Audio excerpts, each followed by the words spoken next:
ជួបជាមួយខ្ញុំទៀតហើយ T3 អូខេថ្ងៃនេះយើងមករៀនមេរៀនយើងតទៀតអូខេថ្ងៃនេះខ្ញុំចង់បង្រៀនអ្នកនរគ្នាឲ្យ trade បំបែកពី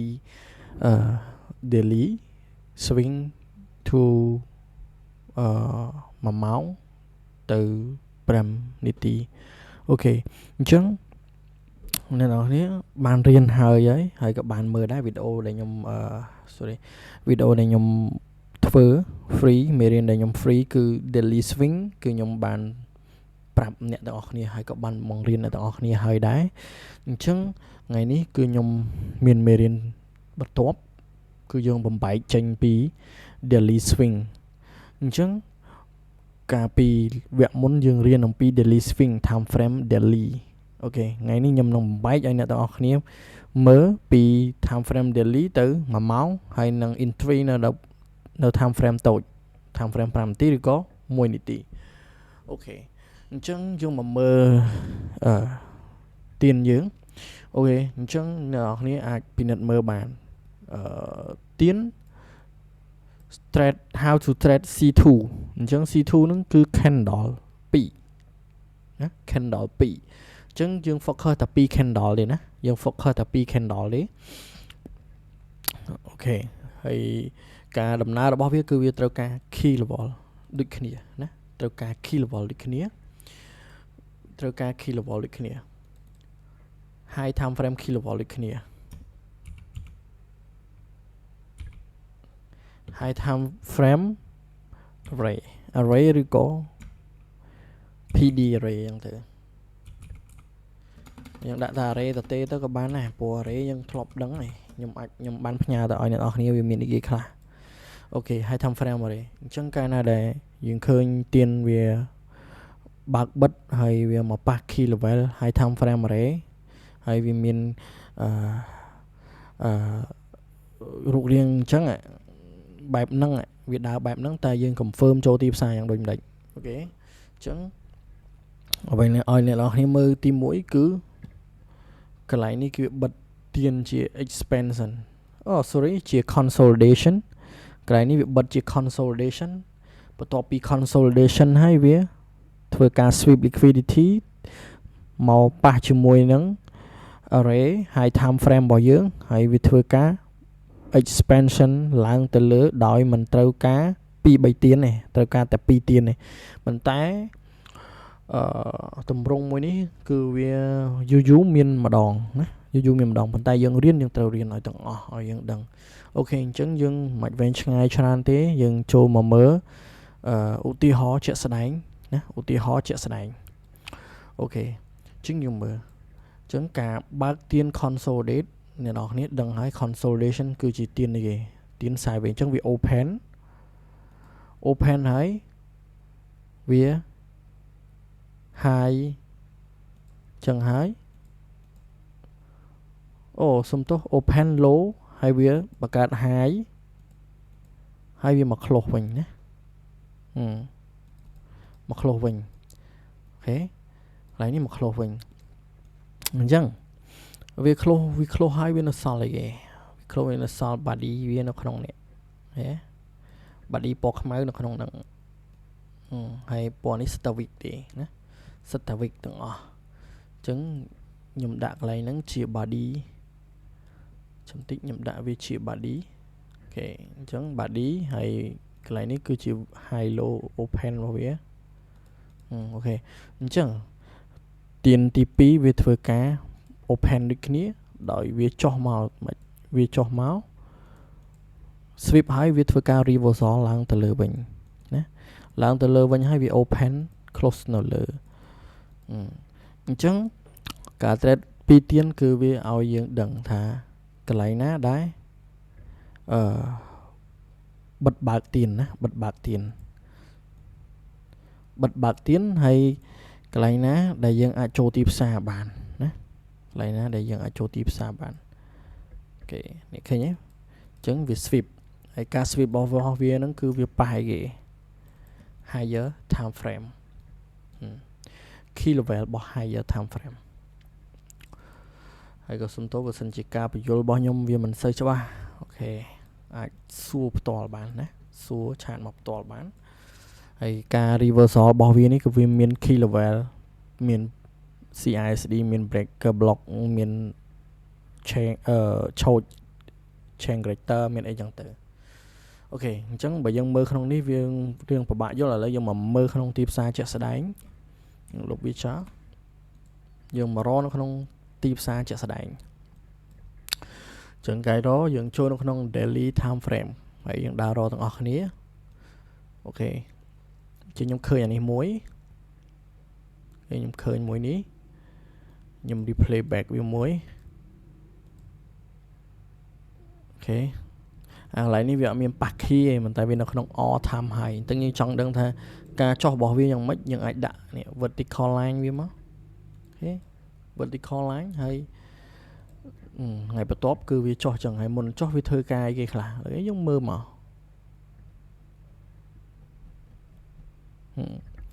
ចឹងការចុះរបស់វាគឺទី1គឺវា sweep ណាទី1គឺវា sweep ហើយយើងមើលឈប់យើងមើលម្ដងទៀត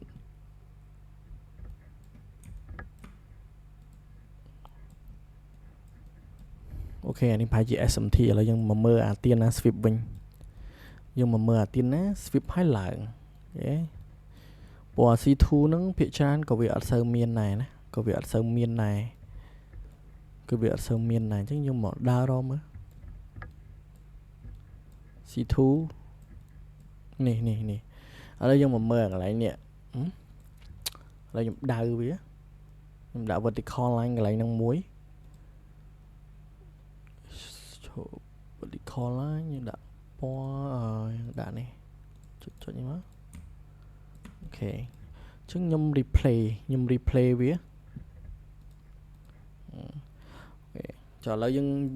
ឲ្យអ្នកនរគ្នាមើលទី1យើងឃើញថាវា sweep កន្លែងនេះគឺជា sweep liquidity នៅក្នុង time frame daily អានេះគឺជា sweep liquidity ដាក់មក liquidity sweep អូខេហើយវាប៉ះអីគេប៉ះ key level មានអីគេ breaker មួយទៀត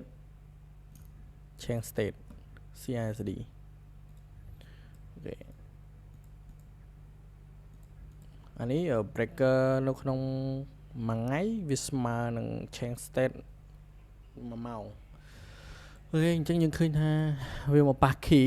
វាមានមួយ set របស់វាដែរវាមកប៉ះ key level អញ្ចឹងយើង trade candle 2ហ្នឹងយើង trade មិនអញ្ចឹងយើងចូលនៅក្នុង time frame 1ម៉ោងអូខេអញ្ចឹង time frame 1ម៉ោងយើងឃើញថាវា sweep liquidity ហើយមុនវាឡើងទៅវាធ្វើមិនមុននឹងវាឡើងទៅគឺវាមក stop hand នៅខាងក្រោមទៀតណាវាមក hand នៅខាងក្រោមហើយវាឡើងទៅនេះឃើញទេអញ្ចឹងយើងដាក់មក liquidity sweep អញ្ចឹងការ confirm មិនអូខេការ confirm គឺវា confirm chain CISD នេះ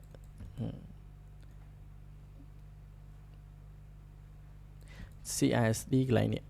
ឬក៏ breaker កន្លែងហ្នឹង breaker កន្លែងហ្នឹងហើយ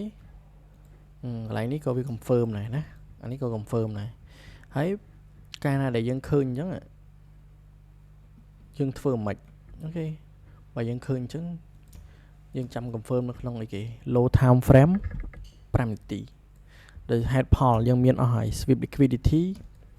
chain state ឬក៏ chain character breaker អូខេនេះចាប់ជា breaker ឬក៏យើងឆាប់ chain state កន្លែងណា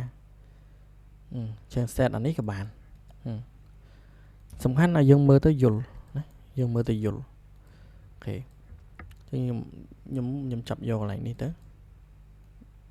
ចាប់យកកន្លែងនេះជា breaker កន្លែងជា breaker ដែរខ្ញុំចាប់កន្លែងហ្នឹងអូខេអញ្ចឹងយើងមកមើលកន្លែងហ្នឹងយើងឃើញថា confirm វា confirm មកយើងវាមាន sweep liquidity ទី1 sweep liquidity ទី2 chain breaker ហើយ breaker កន្លែងនេះមាន break មួយទៀតណាអានេះក៏ជា breaker ដែរ breaker ឡើងរហូតវា break ឡើងរហូតអញ្ចឹងយើង entry នៅទៀនមួយណា យើង entry នៅទៀនមួយណាអញ្ចឹងនេះនិយាយអញ្ចឹងយើងប្រើរូបមន្តអីគេ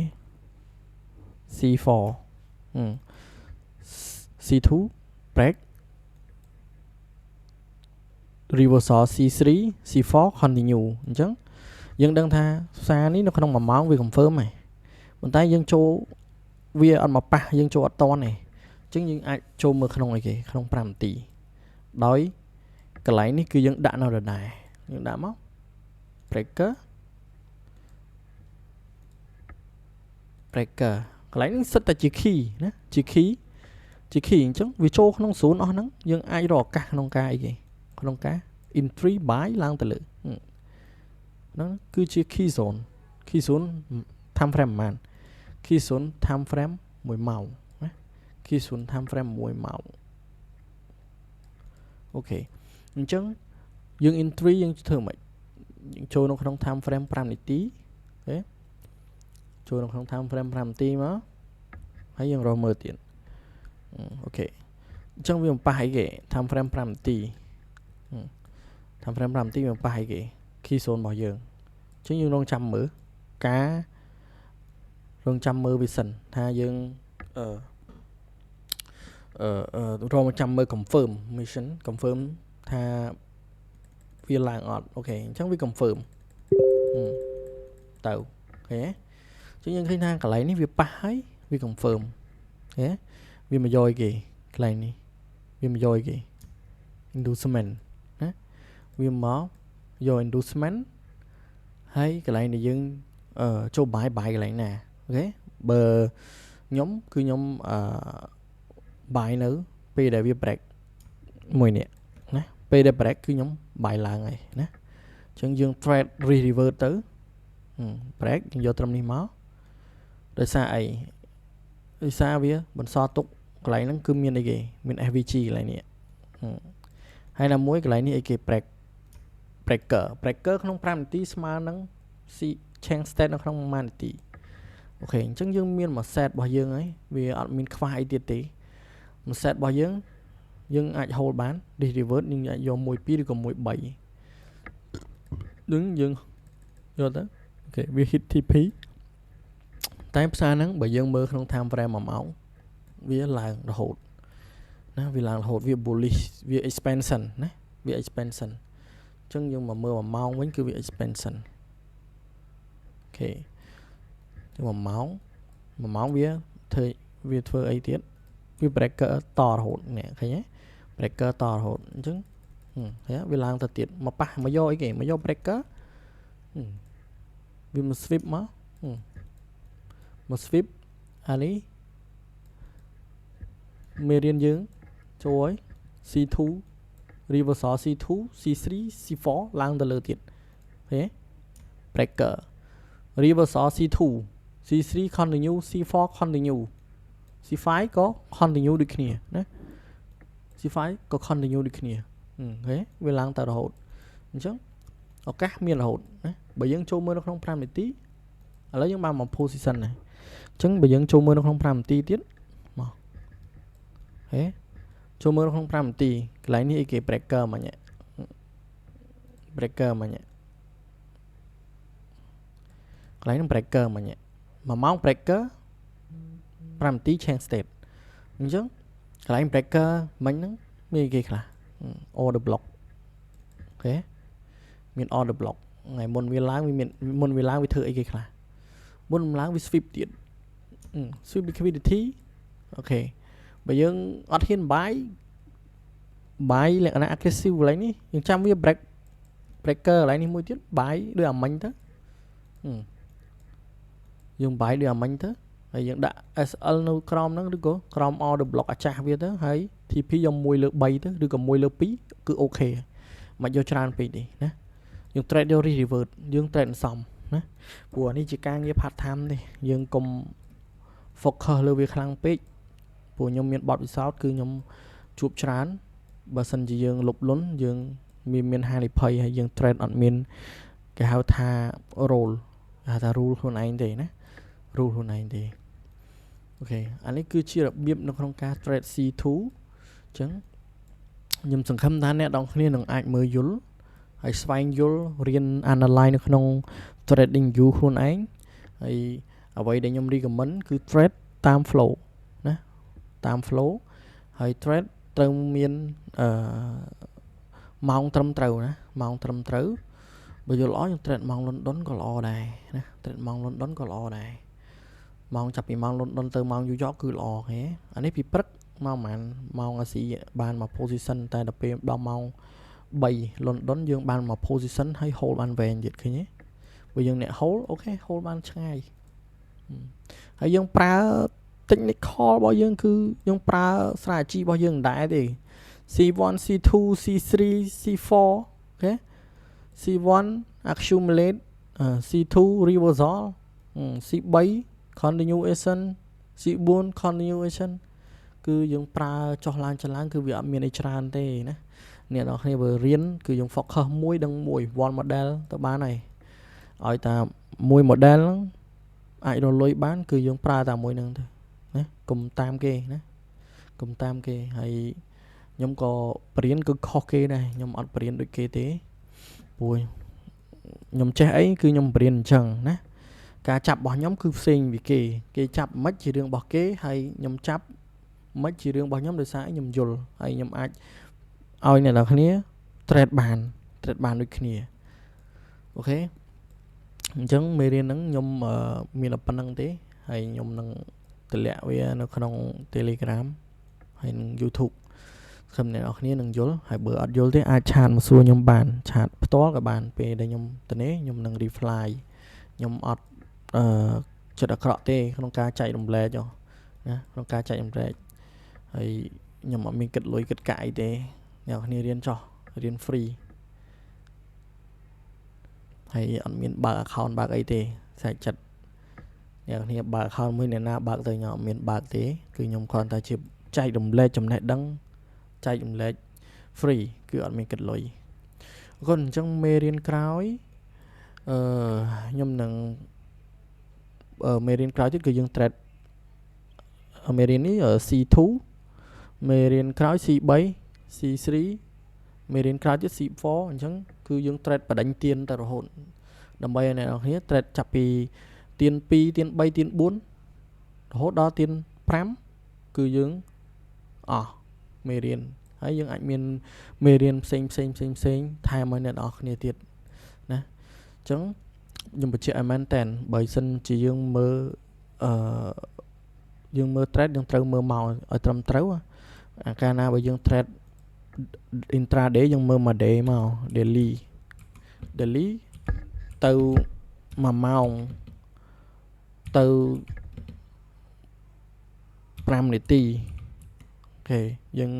កុំ sweep time frame ចុះឡើងយើងវល់អញ្ចឹងយើង trade អញ្ចឹងមកអូខេវីដេអូខ្ញុំគឺមានប៉ុណ្្នឹងទេសង្ឃឹមអ្នកនរគ្នាយល់ហើយជួបគ្នានៅវីដេអូក្រោយអរគុណបាយបាយ